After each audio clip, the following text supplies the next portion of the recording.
दोस्तों, मेरा नाम राशिद ज़हीर है और आप देख रहे हैं मेरा न्यूज़ चैनल जिसका नाम है न्यूज़ 9 टीवी। आपको खबर बता रहा हूं जी न्यूज़ को लेकर। राहुल गांधी का एक बयान आया जिसके बारे में उन्होंने कहा कि मेरे ऑफिस में वायनाड में जो उनका ऑफिस है उस पर तोड़फोड़ हो गई थी, तो कुछ लोगों ने वहाँ पर आग तोड़फोड़ कर दी। तो उन्होंने कहा वो बच्चे हैं, छोड़ दीजिए, ये तो बड़ा दिल वाला ख़ानदान है। इसके बाप को उड़ा दिया गया था बम से, उन्हें भी माफ़ कर दिया था।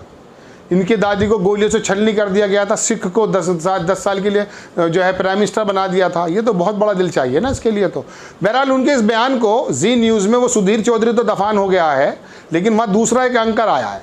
उसने आकर कहा कि देखो राहुल गांधी कह रहे हैं कि उदयपुर में जो वो लोग थे जिन्होंने वो हत्याकांड किया है कन्हैया लाल का, उनके बारे में कह रहे हैं कि माफ़ कर देना चाहिए। अब हुआ यूँ है कि जी ऑफिस के बाहर चले गए और जी मुर्दाबाद के नारे लगा रहे हैं। ये आपकी कोई पीछे स्क्रीन पे जो चल रहा है ये है जी न्यूज़ के मुर्दाबाद के नारे। आपको मैं वीडियो दिखाना चाहता था, कॉपीराइट्स की वजह से नहीं दिखा पा रहा हूँ, फोटो दिखा पा रहा हूँ। तो ये नारे लगाए हैं। अब सुप्रिया श्रीनेत तो उसकी कांग्रेस की हैं, उन्होंने कहा कि सुपारी पत्रकारिता बंद करो। जी न्यूज़ और नोएडा के बाकी commando warrior anchor Rahul ji के बारे में फर्जी न्यूज़ फैलाने के खिलाफ जी न्यूज़ दफ्तर पर इंडिया का, ऑल इंडिया कांग्रेस का प्रदर्शन, और होना भी चाहिए। ये है वो महाशय, बोलता हिंदुस्तान की खबर कि जी न्यूज़ और उसके एंकर के खिलाफ जयपुर में कांग्रेस ने दर्ज कराई एफआईआर भी हो चुकी है।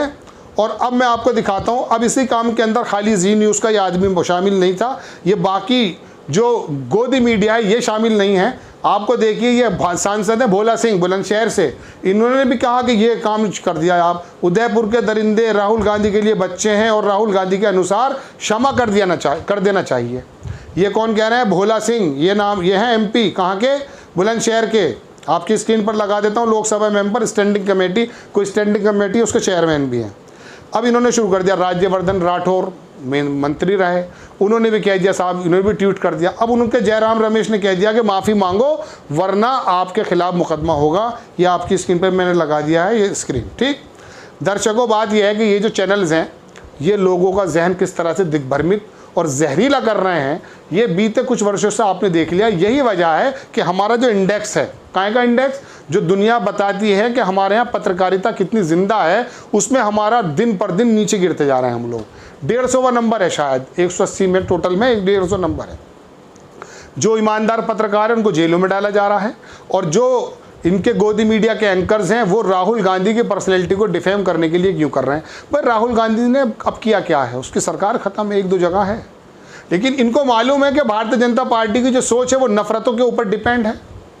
झगड़े होते हैं, मंदिर मस्जिद और कब्रिस्तान, उसके जिक्र होता है। राहुल गांधी और कांग्रेस आई का रिकॉर्ड ये रहा है, इसकी दादी, इसके फादर, कि इन्होंने, इनका वोटर सिख भी है, इनका वोटर दलित भी है, वाल्मीकि भी है, मुस्लिम भी है, बनिया भी है, पंडित भी है, सब लोग हैं, ये करते हैं। मैं कोई प्रवक्ता नहीं हूँ कांग्रेस का, लेकिन मैं बताना चाहता हूँ कि ये अकेली वाहिद पार्टी ऐसी है जिसने हिंदू मुस्लिम नहीं किया, भले ही देश से इनका जो है समेटा जा रहा है। अब चूंकि इन्होंने जो है ना वोटर्स को भी ज़ॉम्बी बना दिया है, मस्जिद पे, फव्वारे पे, शिवलिंग पर ला करके खड़ा कर देते हैं, इनके पेट में रोटी हो या ना हो, लेकिन ये वाला काम करके उसे भक्त बना दिया और वो वोटर भी बन गया। अब इंजीनियर और डॉक्टर और प्रोफेसर की बात मैं बता रहा हूँ, बहुत लोगों से जुड़ा हुआ हूँ, बड़े सफ़ेद पोस्ट लगा करते थे, जिससे बात करता हूँ थोड़ी देर बाद वो जो है ना भक्त निकलता है। भक्त किसका निकलता है? भक्त होना भी चाहिए, ईश्वर का भक्त होना चाहिए। जब तुम भगवान के हो जाओ। नहीं, मोदी जी का भक्त हैं। क्यों? मोदी जी सफ़ेद कपड़े से पहचान लेते हैं। नहीं, अमित शाह जी का भक्त हैं। क्यों? अमित शाह जी कहते हैं करंट लगेगा और वहाँ शाहीन बाग तक करंट लगा दो, ऐसा बटन दबाना। ये हमारे बड़े बड़े नेता काम करते हैं। राहुल गांधी के मुंह से तो शब्द निकले। अब उसकी पर्सनैलिटी को डिफेम करने के लिए एक पत्रकार बता रहे थे भारत के बहुत बड़े, कि बहुत बड़ा फंड एलोकेट हुआ कि इसको पप्पू कैसे बनाया जाए, और इसको पप्पू बना दिया, जबकि बहुत काबिलियत की बातें कर लेता बाज़ दफ़ा। कई बार तो मैंने देखा यूनिवर्सिटीज़ के अंदर जो पढ़े लिखे लोग हैं उनके बीच में चला जाता, हाथ में माइक लेकर बात करता। हमारे प्रधानमंत्री जी ने 8 वर्षों से एक प्रेस कॉन्फ्रेंस नहीं की जिसमें सवाल इनका पत्रकार सीधा सीधा बैठ के कर ले। हाँ, अक्षय कुमार पूछता आम कैसे चूसते हो। एक वो गाने लिखने वाला, वो कह रहा साहब आपके अंदर तो फकीरी नज़र आ रही है। अब मोदी जी हंस रहे हैं। अरे भैया, पत्रकार का काम है सवाल करना, आम चूसना नहीं है। सवाल ऐसे होते हैं। तो राहुल गांधी के अंदर तो वो है, वो कोरोना के बारे में बताया उसने। मैं बताना चाहता हूं कि अब जी न्यूज़ के दफ्तर पर हमला हुआ, और ये हमला तो दर्शकों अभी उनका रिटेलिएट करना है। आपको मालूम नहीं पड़ा कि आप पर हमला कब हुआ है। आपके दिमाग के अंदर जो वो है ना सोचने समझने की सलाहियत, उस पर किस तरह से हिप्नोटिज्म करके आपको ज़ॉम्बी बना दिया गया है। आपके पास, हमारे पास कोई टूल्स नहीं है कि चाइना कितना अंदर आ गया है पता कर पाएँ। इन्हीं टीवी, इन्हीं जो है मोबाइल से पता चलता है। तो इन्होंने इतना तगड़ा झूठ फैलाया, इतना तगड़ा झूठ फैलाया कि हर चीज़ को आपको लगने लगा कि ये जो कह रहा है ये ठीक कह रहा है। हाँ, उसमें चैनल्स बढ़ गए, रवीश कुमार आ रहा है तो समझ लेते हैं ये ठीक ठाक बात कर रहा होगा, और वहीं पर दीपक चौरसिया अरे या तो ये तो भक्त है। कहने का मतलब ये है कि अब इनके साथ यही हो रहा है कि अब इनको निकाला जा रहा है या इनके ऑफिस में हंगामे हो रहे हैं। एक खबर तो ये बतानी थी, दूसरी खबर सुप्रीम कोर्ट ने जो है नूपुर शर्मा के बारे में कुछ बोल दिया, बस हंगामा हो गया। गांधी जी को एक अखबार था इजराइल का, हैरेट्स के नाम से, उसमें दर्शकों मैंने शीर्षक पढ़ा कि गांधी इज आउट और गॉडसे इन। इन्होंने गॉडसे को हीरो बनाया और गांधी जी को जीरो बनाया और गांधी जी की पर्सनैलिटी को धूमिल किया। इसी तरह से अब इनकी नज़र में कभी कभी सुप्रीम कोर्ट खलता है। हालांकि सुप्रीम कोर्ट के बहुत सारे फैसले कैसे आए आप जानते हैं। एक फैसला तो आप समझिए बाबरी मस्जिद को लेकर आया, 20 करोड़ की आबादी ने एक शब्द नहीं कहा भाई ठीक है, जबकि 80 पेजों के जजमेंट में यह कहा गया कि यहाँ पर कोई भी मंदिर का साक्ष्य नहीं मिल रहा है। लेकिन 20 करोड़ मुसलमानों ने सड़क पर आकर किसी एक आदमी ने कहा कि हम सुप्रीम कोर्ट के खिलाफ हैं।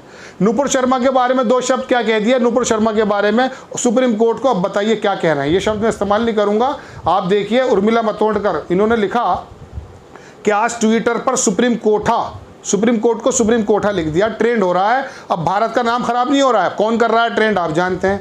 एक मैं आपको दिखाता हूँ, एक स्पेस होता है ट्विटर के अंदर, कुछ लोग इकट्ठे होकर बातें करते हैं, ज़बानी आवाज़ आती है, उसमें लिख रहा है कि सुप्रीम कोर्ट का ये बिक चुका है सुप्रीम कोर्ट। स्क्रीन पर लगा देता हूँ, लंबा समय लग जाएगा, ऑडियोस की है मौजूद। अब सुप्रीम कोर्ट को भी गांधी जी की तरह डिफेम करने की कोशिश की जा रही। जैसे राहुल गांधी के बारे में मैंने आपको बताया कि एक बड़ा फंड एलोकेट हुआ कि इस आदमी को पप्पू कैसे बनाया जाए। In front of the PM Narendra Modi, Rahul Gandhi को इतना छोटा कद बना दिया गया कि उसके मुंह से निकली हुई हर बात मजाक लगने लगी लोगों को। और हमारे प्रधानमंत्री जी कुछ भी कहते हैं, तक्षशिला के बारे में कहते हैं मैंने बंगाल की लड़ाई लड़ी है, मैंने जो है बादलों की वजह से इस तरह से अटैक करा दिया और मैंने मेल भेज दिया 80 में, है ना। पूरी दुनिया में सबसे पहला जो प्राइम मिनिस्टर या राष्ट्रपति मेल को इस्तेमाल करने वाला है वो बिल क्लिंटन है, 90 के दशक से कुछ आसपास की बात है। लेकिन हमारे नरेंद्र मोदी जी ने मेल से उस ज़माने में फ़ोटो भेज दी थी और ये मानते हैं। फिर कहते हैं कि वो पाकिस्तान पे जो हमला हुआ था, मैंने कहा अपने उनसे कि साहब बादल हैं। अरे भाई वो मशीनें हैं, पता कर लेती हैं।